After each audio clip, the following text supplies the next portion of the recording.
అందరికీ నమస్తే. Welcome to Srirekha talks. మీలో ఎంతమందికి పచ్చిమిరపకాయల పచ్చడి అంటే తెలుసు?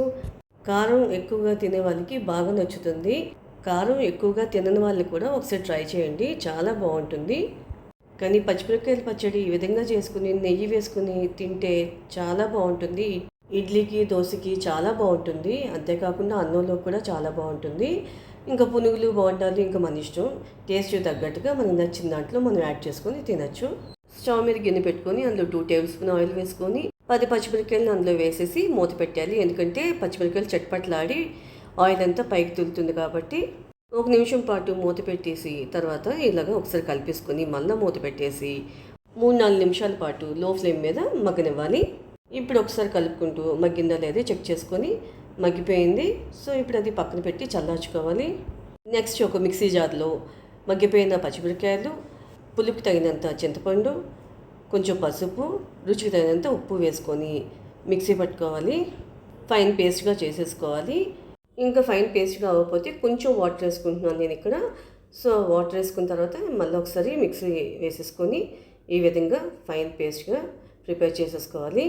పచ్చిమిరపకాయలు మగ్గించిన గిన్నెని మళ్ళీ పెట్టుకొని అందులోని 1 టేబుల్ స్పూన్ ఆయిల్ వేసుకొని తాలింపు గింజలు వేసుకుంటున్నాను. మినపప్పు, శనగపప్పు, ఆవాలు, జీలకర్ర వేసేసుకొని కొంచెం కరివేపాకు వేసుకోవాలి.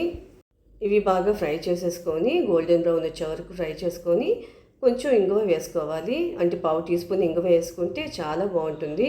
ఇంగువ వేస్తేనే పచ్చడిలో ఎప్పుడైనా కూడాను కమ్మదనం వస్తుంది. పచ్చడి కూడా స్మెల్ చాలా బాగా వస్తుంది. ఇంకా మనం చేసుకున్న పచ్చిమిరపకాయల పేస్ట్ని వేసేసుకొని 2 టేబుల్ స్పూన్ల నెయ్యి వేసుకొని మగ్గపెట్టుకోవాలి. అప్పుడు పచ్చిమిరపకాయలు ఉన్న ఘాటంతా తగ్గిపోతుందన్నమాట. దానివల్ల కారం కూడా తగ్గిపోయి మనకి టేస్ట్ చాలా బాగుంటుంది. మూత పెట్టకపోతే ఉడుకుతున్నప్పుడు పైకి తుల్లుతూ ఉంటుంది. మూత పెట్టేసి 5 to 6 మినిట్స్ లో ఫ్లేమ్ మీదే మగ్గపెట్టుకోవాలి. 60% కారం అయితే తగ్గిపోతుంది ఈ విధంగా చేయడం వల్ల. ఇంకా మీకు కారం అనిపిస్తే చిన్న బెల్లం ముక్క యాడ్ చేసుకోండి. ఇడ్లీ పిండితో ఊతప్పం వేస్తున్నాను. దాని గురించి అని సన్నగా తరుక్కున్న ఉల్లిపాయ ముక్కలు, కొంచెం పచ్చిశనగపప్పు, కొంచెం జీలకర్ర, కొంచెం కరివేపాకు, కొత్తిమీర అన్నీ ఇడ్లీ పిండిలో వేసేసి కలిపేశాను. ఉప్పు ఆల్రెడీ ఇడ్లీ పిండిలో వేసేసాను కాబట్టి ఇంకా ఇక్కడ వేయట్లేదు. అన్నీ వేసి కలిపేసిన తర్వాత ఇడ్లీ పిండి కన్సిస్టెన్సీ ఈ విధంగా వస్తుంది. స్టవ్ పైన పెనం పెట్టుకొని కాగిన తర్వాత 1 టేబుల్ స్పూన్ ఆయిల్ వేసుకొని 2 గరిటెలు పిండి వేసుకొని జస్ట్ ఇట్లా అప్లై చేశాక మూత పెట్టేసి 3 to 4 మినిట్స్ లో ఫ్లేమ్ మీద కాలనివ్వాలి. మీరు దోశలు కావాలంటే దోశలు వేసుకోవచ్చు. నేను ఆ రోజు ఊతప్పం వేస్తున్నాను అనమాట ఇడ్లీ పిండితో. సో ఈ విధంగా కాలిన తర్వాత రివర్స్ చేసుకొని 2 నిమిషాలు మూత పెట్టకుండా కాలనివ్వాలి. ఆ ఊతప్పం తీసేసిన తర్వాత ఇంకొకసారి మళ్ళీ 2 గరిటెల పిండి వేసుకొని క్యారెట్ తురుము వేసుకొని ఈ విధంగా కాల్చుకోవాలి. నేను క్యారెట్ తురుము కూడా వేసి ఆ రోజు ఊతప్పం చేశాను. మీకు ఏ విధంగా కావాలంటే ఆ విధంగా చేసుకోవచ్చు. మీరు బీట్రూట్ తురుము కూడా వేసుకొని చేసుకోవచ్చు. ఊతప్పంలో సన్నగా తరుక్కున్న అల్లం ముక్కలు వేసుకుంటే కూడా చాలా బాగుంటుంది. అల్లం ఇంట్లో లేకపోవడం వల్ల ఆ రోజు నేను వేయలేదు, లేకపోతే నేను ఖచ్చితంగా వేస్తాను ఊతప్పంలో.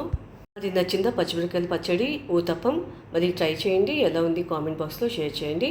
వీడియో నచ్చితే లైక్ చేయండి. మీ ఫ్రెండ్స్కి, బంధువులకి షేర్ చేయండి. మరిన్ని అప్డేషన్స్ గురించి బెల్ ఐకాన్ క్లిక్ చేయండి.